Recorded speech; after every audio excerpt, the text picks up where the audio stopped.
வெண் பொங்கல் எல்லா வயதினருக்கும் ரொம்ப பிடிச்சமான ஒரு டிஷ்ஷு. ரொம்ப சூப்பராக இருக்கும். எப்படி செய்கிறதுன்னு பார்க்கலாம்.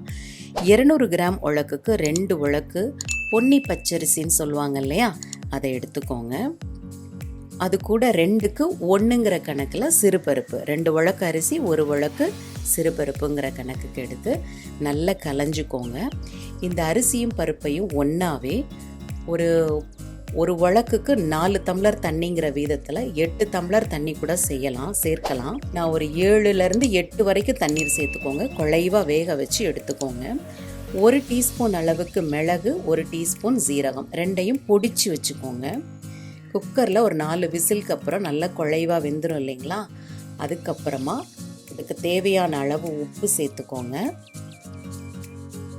கொஞ்சமாக மல்லி தலைகளையும் அதோட இந்த பொடிச்ச மிளகு சீரகத்தையும் அதோட சேர்த்துருங்க. சேர்த்துட்டு ஒரு கனத்த கரண்டி கொண்டு நல்லா குழைவாக அதை மசிச்சுடுங்க. ஏற்கனவே நல்ல குழைவாக தான் வெந்திருக்கு, ஸோ நல்லா மசிச்சுடுங்க. இந்த டிஷ்ஷுக்கு நெய் ரொம்ப தாராளமாக செலவு பண்ணணும். 2 உலக்கு அரிசி எடுத்தங்கிறதுனால 8 டேபிள் ஸ்பூன் அளவுக்கு நெய் தேவைப்படும். இந்த குக்கர்லேயே ஒரு 3/4 டம்ளர் அளவுக்கு பசும்பால், காய்ச்சின பசும்பாலை சேர்த்து நல்லா குழைய மசிச்சுடுங்க. ரொம்ப சூப்பராக இருக்கும் அந்த பால் சேர்க்கும்போது.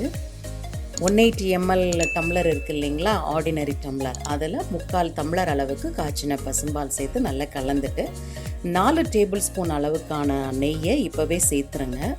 இன்னொரு 4 டேபிள் ஸ்பூனுக்கான நெய் நம்ம வதக்கி சேர்த்துக்கலாம். இந்த மாதிரி ஒரு சின்ன பேனில் 4 டேபிள் ஸ்பூன் நெய் சேர்த்துக்கோங்க. நான் பசு நெய் எடுத்திருக்கேன். இதில் 1 டீஸ்பூன் அளவுக்கு மிளகு பொரிய விடுங்க.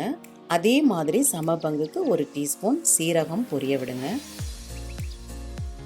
இது நல்லா பொரிஞ்ச பிறகு கொஞ்சமாக இஞ்சி, ஒரு சின்ன துண்டு அளவுக்கு இஞ்சி தோல் சீவி சின்னதாக நறுக்கி அதையும் சேர்த்துக்கோங்க. இஞ்சி, இந்த சீரகம், மிளகு எல்லாமே நல்லா பொரிய நல்லா இருக்கும் வாசனை.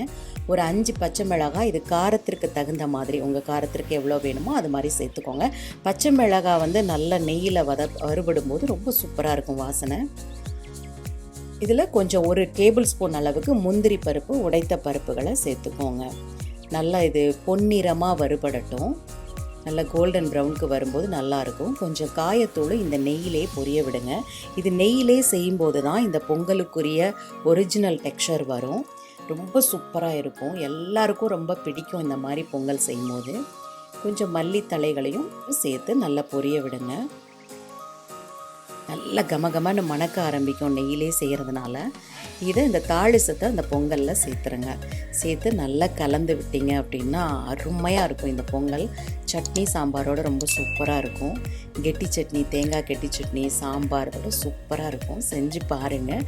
செஞ்சு பார்த்துட்டு உங்கள் ஃபீட்பேக் என்னன்னு எனக்கு சொல்லுங்கள். தேங்க்யூ.